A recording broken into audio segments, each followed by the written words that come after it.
Eu gostaria de convidar você a abrir a sua Bíblia na segunda carta do apóstolo Paulo aos Coríntios, no capítulo de número 3. Segunda carta do apóstolo Paulo aos Coríntios, capítulo de número 3. Eu gostaria de conversar com vocês aqui nessa noite sobre a vida que transforma corações. O quanto é importante para nós compreendermos, entendermos e dispormos a vida a serviço das pessoas que Deus coloca em nosso caminho.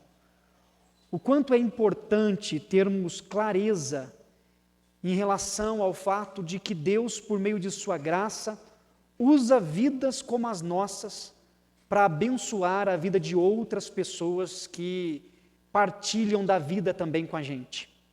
E para isso eu queria ler esses versos do apóstolo Paulo, no terceiro capítulo da segunda carta aos Coríntios, a partir do verso 1 até o versículo de número 11, aonde Paulo escreve o seguinte: começamos, porventura, outra vez a recomendar-nos a nós mesmos? Ou temos necessidade, como alguns, de cartas de recomendação para vós outros ou de vós?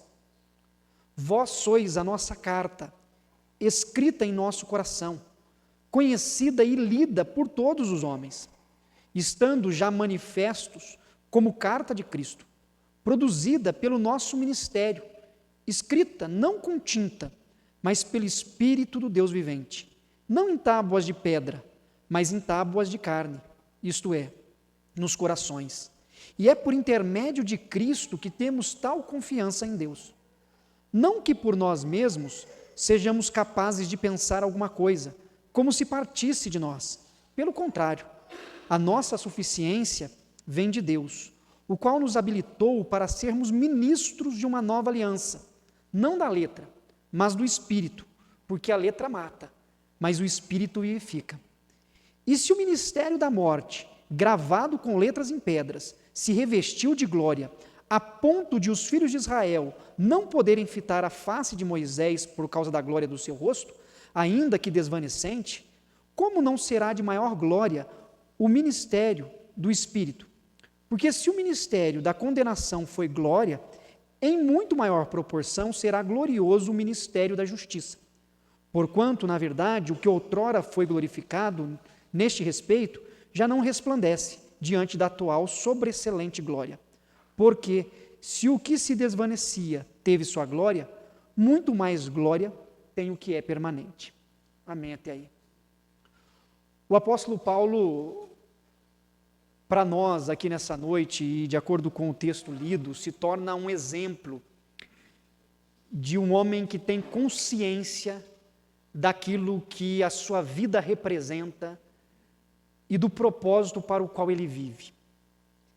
Ele, diante dos desafios que ele estava passando no exercício do seu trabalho, no exercício do seu ministério, ele escreve aos cristãos de Corinto, e não só escreve os aconselhando, os orientando, mas escreve também consciente do que Deus está fazendo na sua vida, e que da mesma forma como Deus, agindo na sua vida, tem transformado seu coração, ele sabe que Deus também o usa para que outros corações também sejam transformados. Ele aqui age e escreve de maneira muito consciente. Ele consegue tanto compreender quanto perceber o que está acontecendo na comunidade e o que está acontecendo no seu próprio coração. No texto lido, as palavras que Paulo usa para falar com a comunidade de Corinto são palavras que abrem o coração dele. Ele fala das suas experiências, ele fala o que pensa, ele fala também o que sente. Ele consegue externalizar tanto as suas preocupações quanto o seu sentimento de gratidão. E nesse processo, ele quer que os cristãos, ao receberem a mensagem, também tenham um estilo de vida consciente.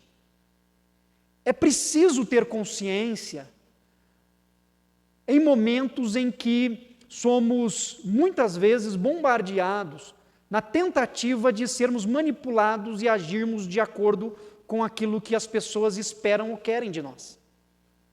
Manter uma consciência equilibrada, conseguir pensar em todas as coisas, ter uma visão ampla do que acontece ao nosso redor, é necessário para que a nossa espiritualidade, a nossa vida com Deus, seja uma vida que de fato dê frutos. A vida cristã, a vida com Deus, é uma vida consciente. Consciente do meio no qual estamos inseridos, consciente das circunstâncias às quais estamos submetidos e consciente do que o Deus de toda a glória faz e opera em nosso meio diante de toda essa realidade. Consciência. Paulo é consciente. E nessa perspectiva, eu queria abordar com vocês algumas coisas que Paulo deixa evidente para nós e que nós precisamos também colocar em prática durante a nossa caminhada. Uma das coisas que Paulo mostra aqui é que ele tem consciência das suas ações. Paulo sabe que a vida que transforma corações é a vida de alguém que tem consciência do que faz, tem consciência de suas ações.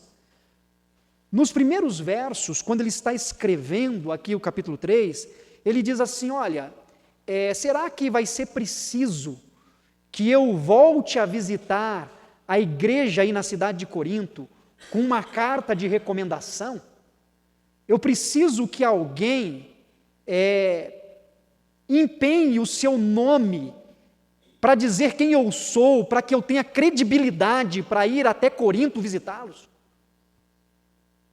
Será necessário que alguma autoridade, seja ela religiosa, política ou qualquer outra, precisa fazer uma carta dizendo da pessoa que eu sou, para que eu possa exercer o meu papel, a minha função, o meu chamado no meio de vocês? Será que eu tenho necessidade de alguma carta de recomendação, seja de quem quer que seja, ou até mesmo de vocês? São vocês, os cidadãos de Corinto, que vão me dar uma carta para que eu possa levar, carregar comigo, para poder dizer quem sou eu. É essa carta que vai identificar, que vai dar identidade para mim. É isso que Paulo está questionando no versículo 1, os cristãos de Corinto. E logo em seguida, ele diz assim, olha, eu não preciso de carta. Vocês são a minha carta. Vocês são as pessoas às quais eu ministrei, eu servi, eu instruí, eu orientei.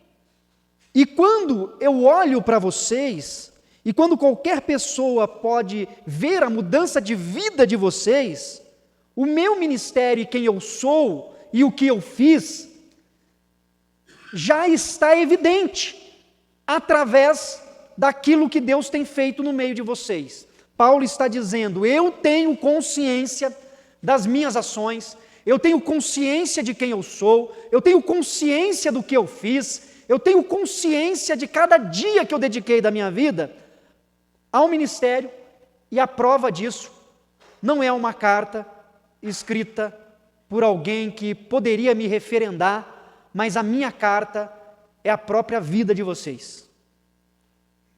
E Paulo, então, nesse primeiro momento, fala a respeito da sua consciência das suas ações. E nós precisamos, assim como Paulo, agir. Nós precisamos contribuir de maneira intensa com a vida das pessoas que Deus coloca no nosso caminho. A nossa vida como cristãos é uma vida que precisa estar cercada por atos de serviço. Precisa ser uma vida que não é identificada e compreendida tão somente pelos dogmas que nós expressamos, pela teologia que nós cremos, mas precisa ser uma vivência que se manifesta nos nossos atos, nas nossas ações. Nós precisamos viver o Evangelho que cremos. O que cremos precisa estar encarnado. O que declaramos precisa ser manifesto nas nossas ações. Esta fé é uma fé consciente. O que fazemos? Quem eu ajudo? Como eu ajudo?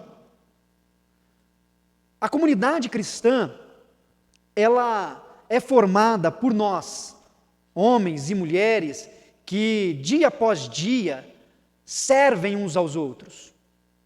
E as nossas ações no exercício do nosso serviço, do nosso ministério, faz com que vidas sejam transformadas, faz com que corações sejam renovados.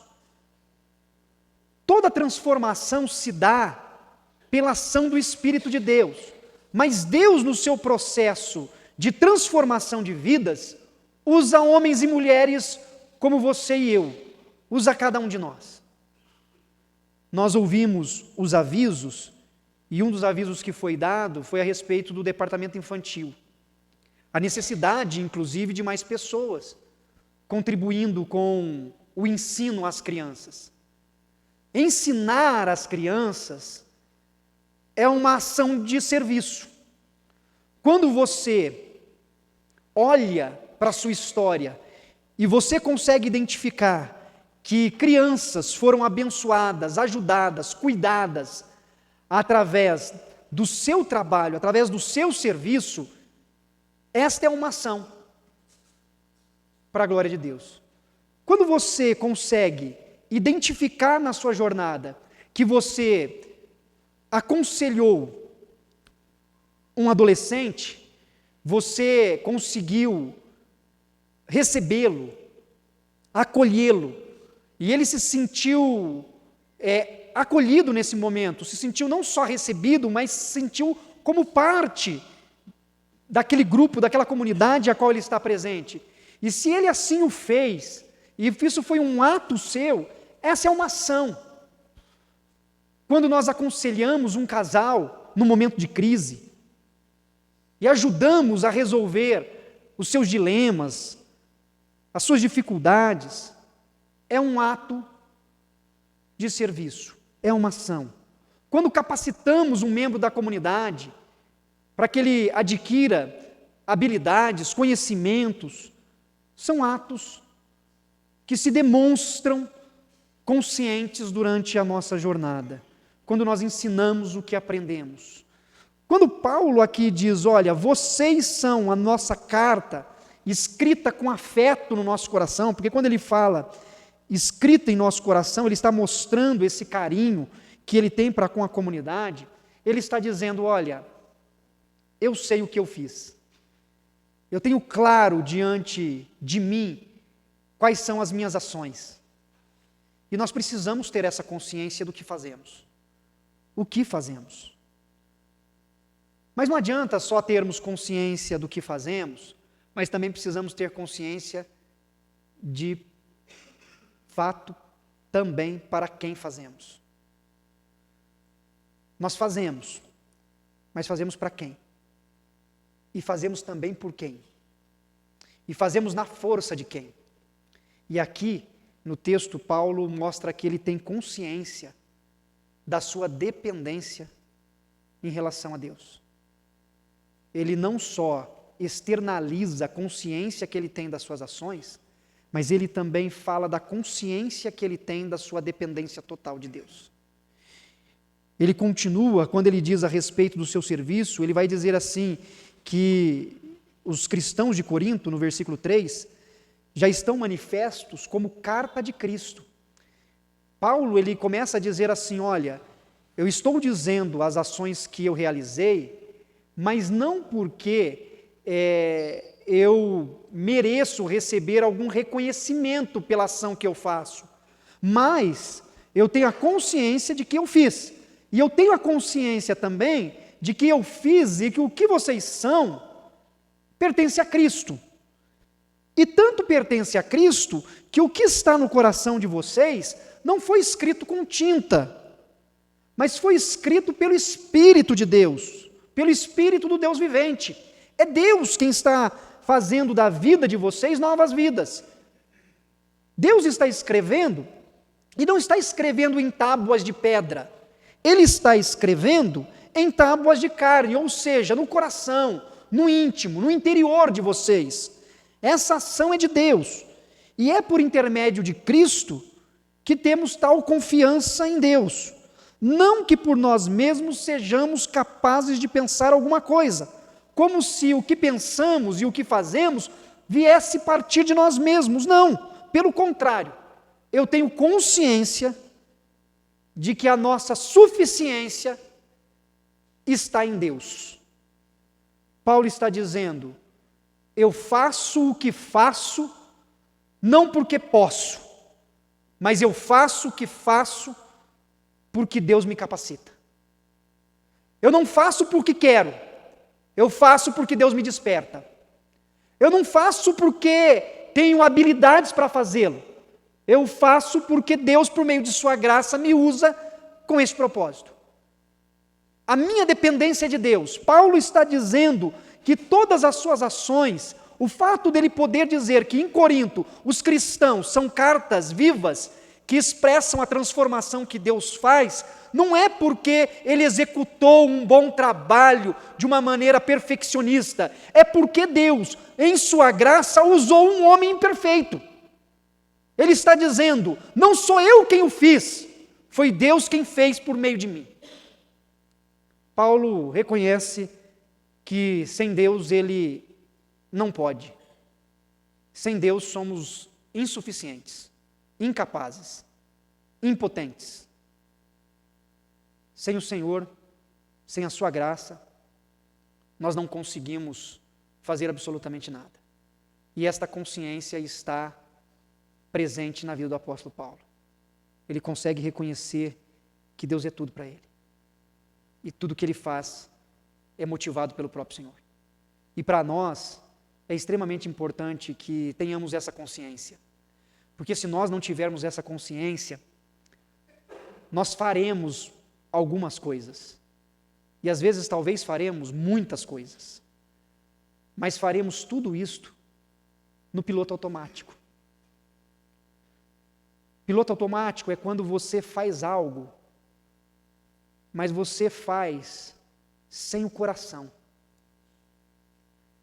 É quando você lê um texto e prega, mas você lê o texto de uma forma técnica e usa ferramentas hermenêuticas para poder fazer uma releitura e uma interpretação do texto que traga o texto do primeiro século para o século 21 de uma forma que faça sentido, pelo menos sentido interpretativo, sentido no aspecto cognitivo.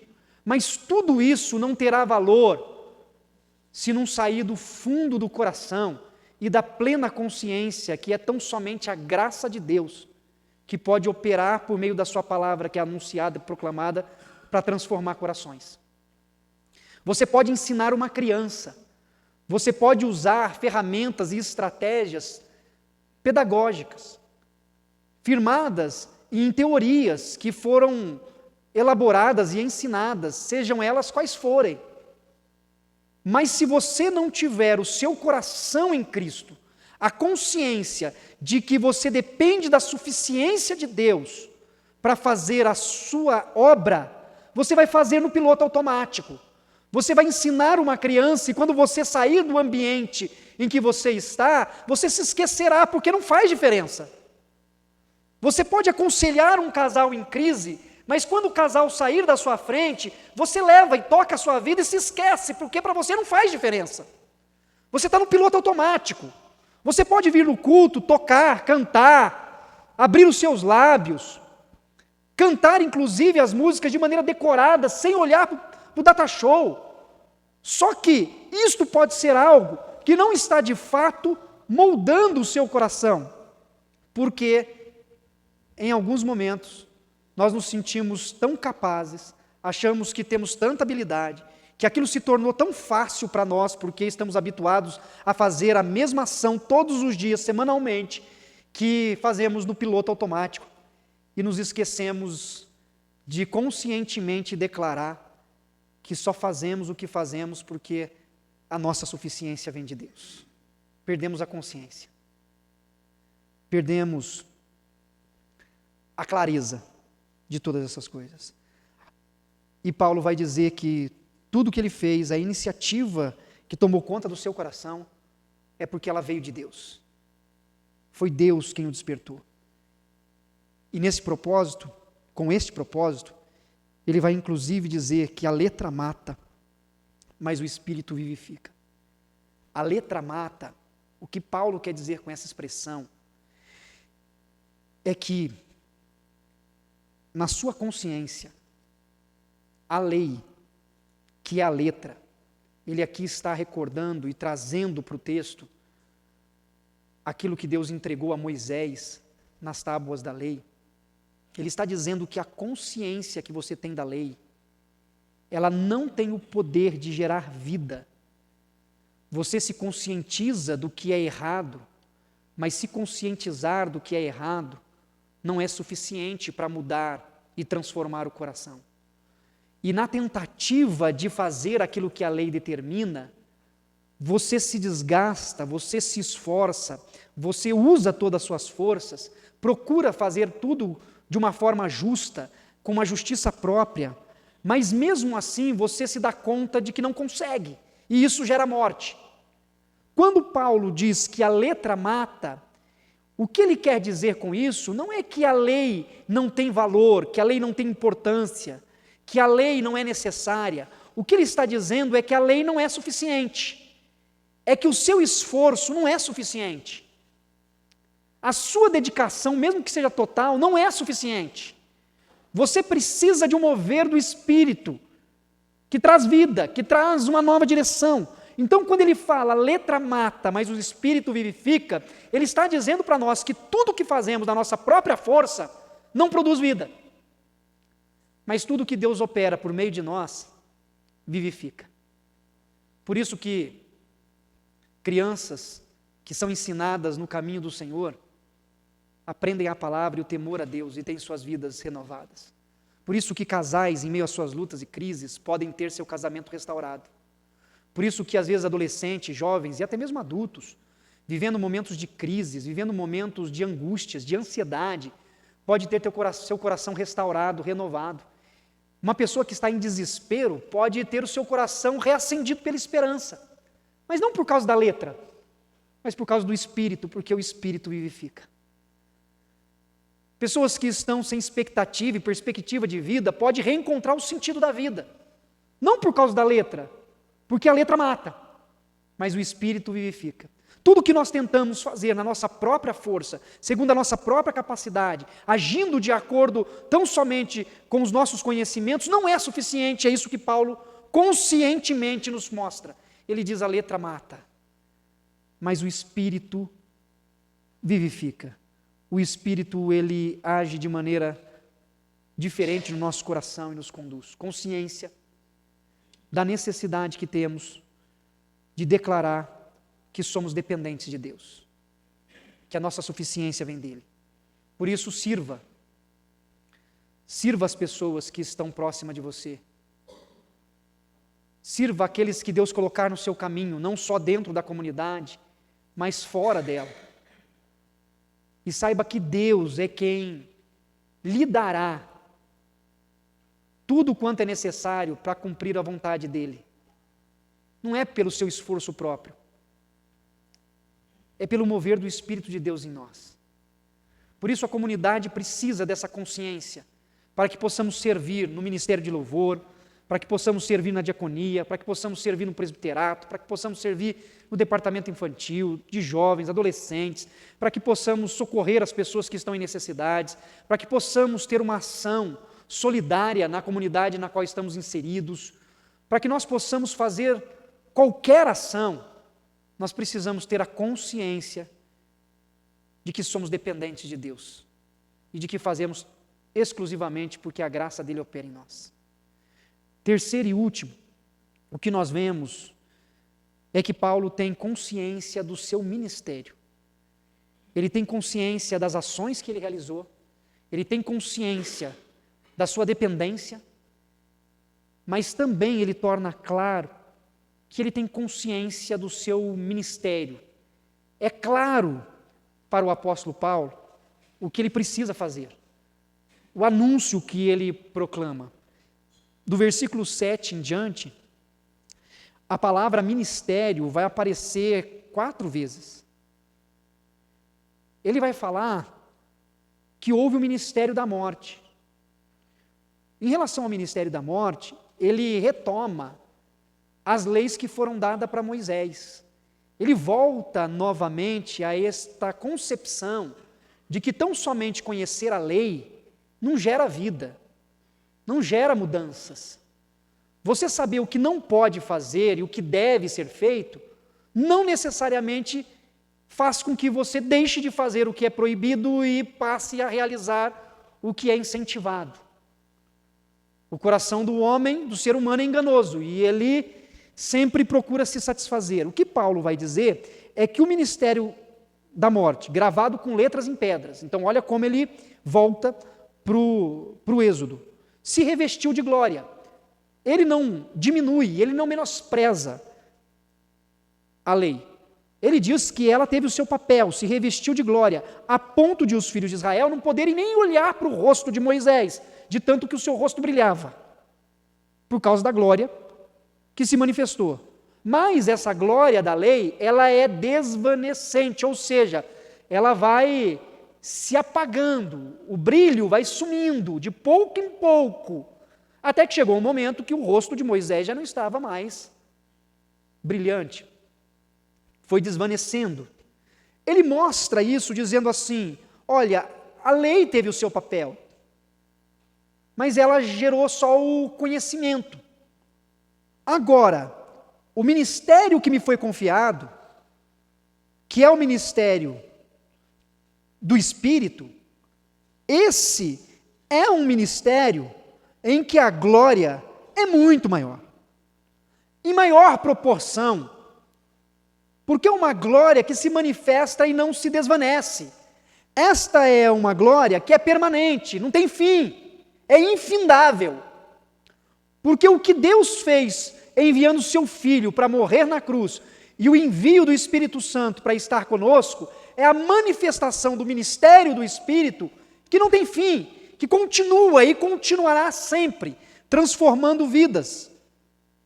E é este o meu ministério, o ministério da nova aliança, o ministério de anunciar Jesus Cristo como Senhor e que nele nós temos um pacto, nele nós temos uma aliança, e essa aliança não se rompe, ela é eterna, ela permanece.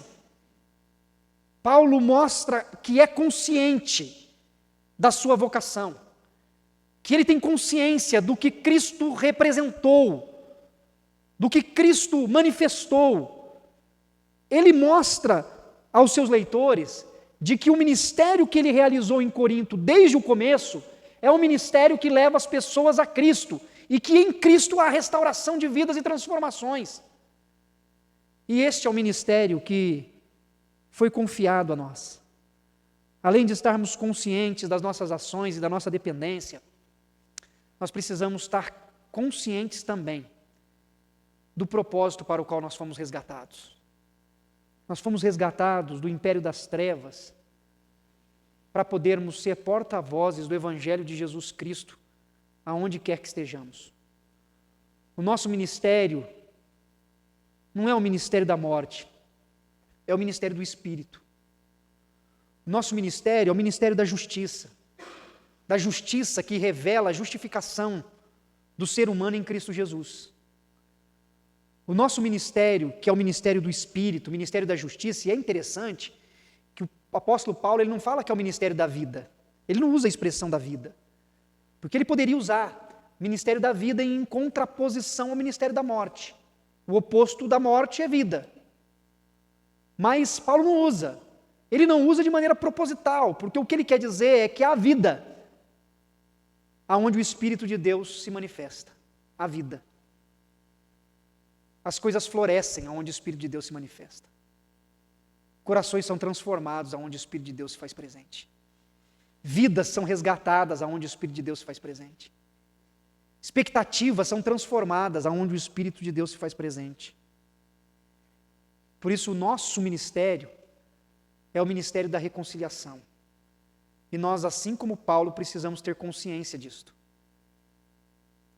Nós precisamos sair dos bancos desse templo e viver no nosso dia a dia, no cotidiano, conscientes de que nós temos um ministério, de que nós temos um serviço. Ministério aqui é diaconia.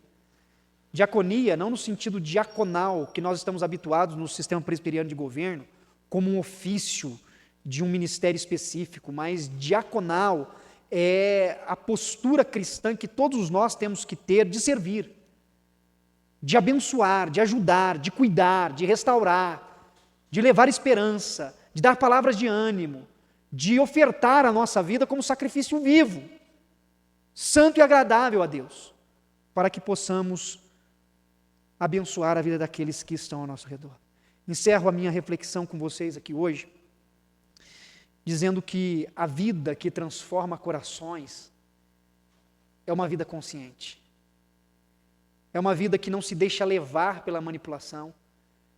É a vida de alguém que consegue fazer uso da sua razão, consegue ponderar as coisas, consegue comparar o que acontece, consegue questionar o que lhe é apresentado, mas que vive conscientemente, sabendo quais são suas ações, sabendo da profundidade da sua dependência e sempre consciente do ministério para o qual foi chamado em Cristo Jesus.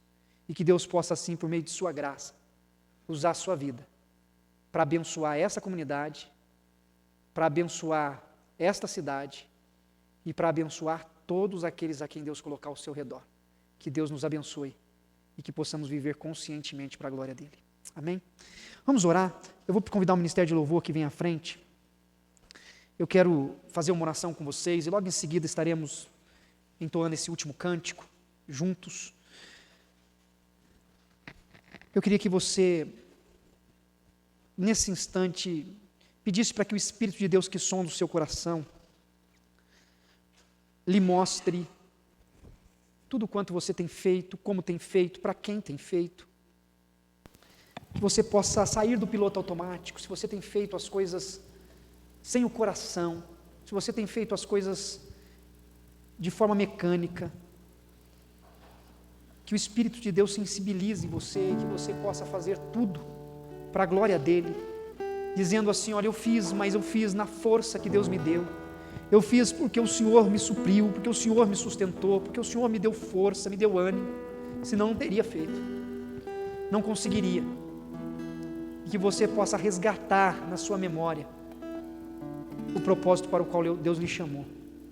Senhor, Deus de toda graça e misericórdia, Pai, obrigado pelo exemplo do apóstolo Paulo, obrigado pela vida dele e a maneira como ele lidou com os cidadãos de Corinto, com a igreja de Corinto, nesse momento tão delicado para ele.